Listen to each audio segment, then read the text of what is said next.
Bueno, sigamos. Ya vimos un poco lo que hace al sistema legal establecido en el Código de Minería, las patas fundamentales del sistema y lo que refiere a las teorías.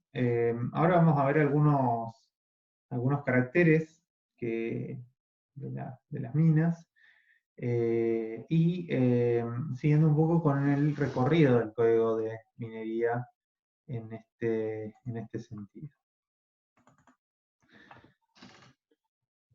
Bien.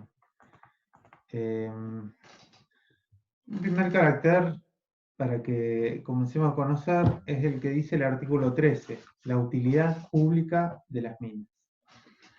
La explotación de las minas, su exploración, concesión y demás actos consiguientes revisten el carácter de utilidad pública. La utilidad pública se supone en todo lo relativo al espacio comprendido dentro del perímetro de la concesión. La utilidad pública se establece fuera de ese perímetro, probando ante la autoridad minera la utilidad inmediata que resulta de la explotación. Recordemos que la utilidad pública es una necesidad que se usa, o sea, los conceptos vienen a veces del derecho constitucional, lo que refiere a ese requisito tan trascendente cuando se habla de alterar un dominio, fundamentalmente la alteración mayor que la expropiación. Acá de lo que se trata, digamos, es de dotar a las minas, digamos, de una fuerza legal que impida su expropiación, digamos. Para una expropiación de las minas debe existir una razón superior, mucho superior, digamos, a lo que es. Es decir, acá va a haber un balanceo en este punto. Las minas de por sí ya son de utilidad pública, y no solo las minas, sino todo su espacio circundante, digamos. Entonces, este carácter fue necesario colocarlo en el Código de Minería, digamos. Ya la ley presume de que es de utilidad pública. Esto va a ser fundamental verlo en lo que hace a los derechos que emanan de la utilidad pública. Por la importancia de sus tareas, no pueden suspenderse o impedirse los trabajos mineros, mientras no se atente contra la seguridad pública o se produzca perjuicio en los minerales o peligro en la salud de los trabajadores, si no, no van a ser de suspensión. Los dos derechos de la utilidad pública son las servidumbres, o sea, el derecho fundamental de servidumbres, que ya lo van a ver posteriormente, sobre todo en la materia de hidrocarburos, sobre todo ocupación y uso de los bienes de la superficie, y en su caso el derecho de pedir la expropiación de toda la superficie, es decir, que el titular de las minas pueda pedir la expropiación del fondo, del suelo. Este es otro derecho que viene derivado de la utilidad pública. En segundo lugar, la indivisibilidad material de las minas. Es prohibida la división material de las minas, tanto con relación a sus dueños como respecto a terceros. Ni los dueños ni terceros pueden explotar una región, una parte de la mina, independientemente de la explotación general. Esto lo marca el artículo 14 del Código de Minería.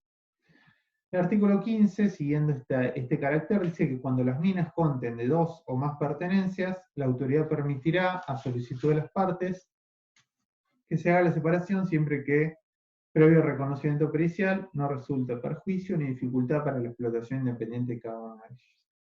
Este principio es del orden técnico, es otro carácter que demana, que impide la división material de las minas.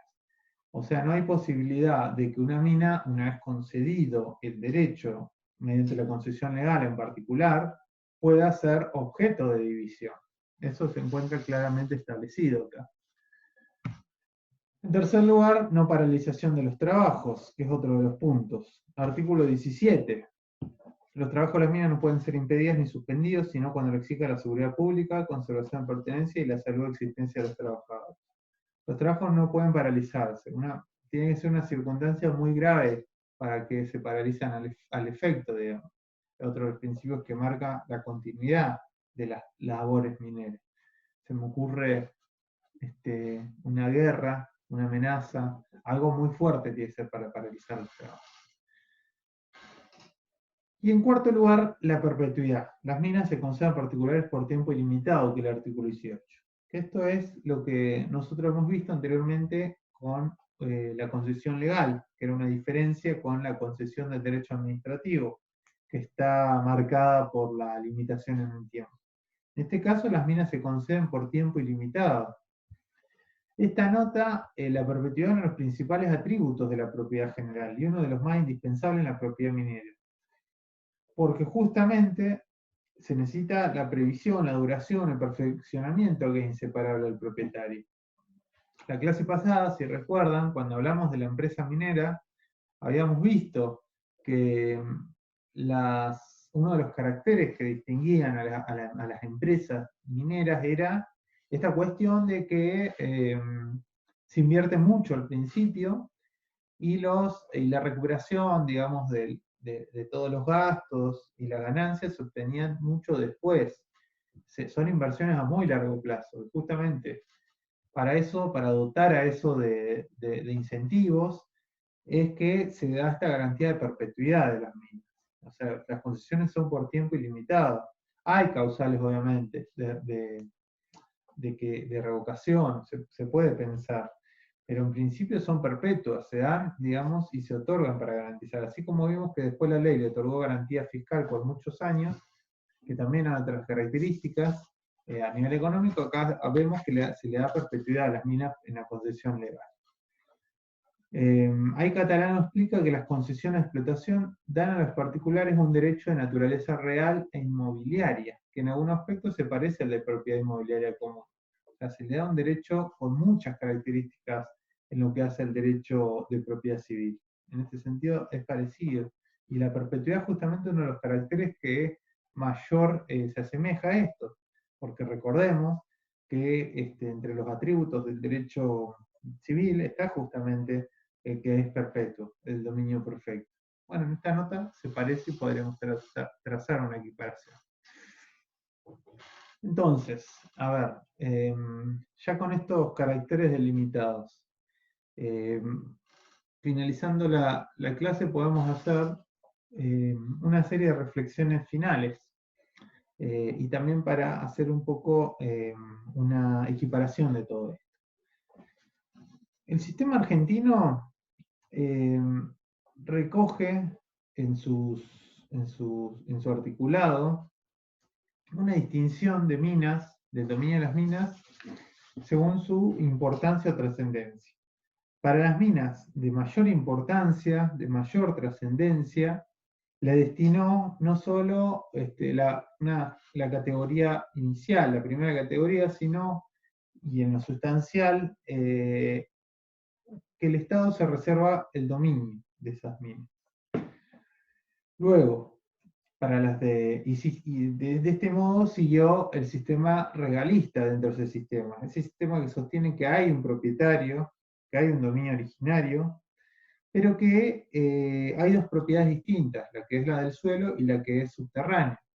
Y en este caso, como la del subterráneo es del dominio del Estado, o del rey, en su momento se entendía, pero que a su vez tiene que ser concedido a particulares por medio del sistema de concesión legal. Para otras minas, como las de tercera categoría, y sí va a regir el sistema de la accesión, porque son minas de menor categoría, de tercera categoría, y no tienen la importancia económica que la de las primeras. En segundo lugar, como reflexión final, esta distinción, digamos, entre las ramas científicas. Y esto tal vez sea un punto a destacar dentro de lo que es el derecho minero y por eso su estudio es interesante. El derecho minero es una disciplina que tiene algunos caracteres similares a los que nosotros venimos viendo, tanto el Código Civil como el derecho público, pero tiene rasgos que lo distinguen. Justamente acá ustedes habrán visto que uno de los rasgos que lo distingue es justamente esta cuestión del dominio minero, que es diferente, que traza excepciones a al dominio civil, que tiene sus particularidades, que tiene sus distinciones. Y también en cuanto a uno de los contratos más importantes del derecho administrativo, sino el más importante, que es el contrato de concesión. Acá la concesión legal es diferente y tiene sus propias particularidades, tiene su sistema, sustancialmente la importancia más, o la distinción fundamental es la perpetuidad que tiene la concesión dentro del derecho. Entonces ahí ya tenemos otra distinción grande con lo que es la concesión de derecho administrativo. Entonces ya podemos hablar de una autonomía científica del derecho minero, y que por eso requiere su estudio particularizado. Y en tercer lugar, algo para no dejar de lado, es los derechos constitucionales de intención. Nosotros muchas veces, eh, y esto tal vez sea un error de los juristas, nos olvidamos de que por arriba de los códigos existe la Constitución y existen los tratados internacionales de derechos fundamentales, los de jerarquía constitucional. Entonces nunca hay que perder de vista para cualquier análisis jurídico al respecto esta mirada, digamos, de qué derechos hay en juego, qué derechos constitucionales hay por arriba de todos los códigos. Nunca hay que dejar de mirarlos.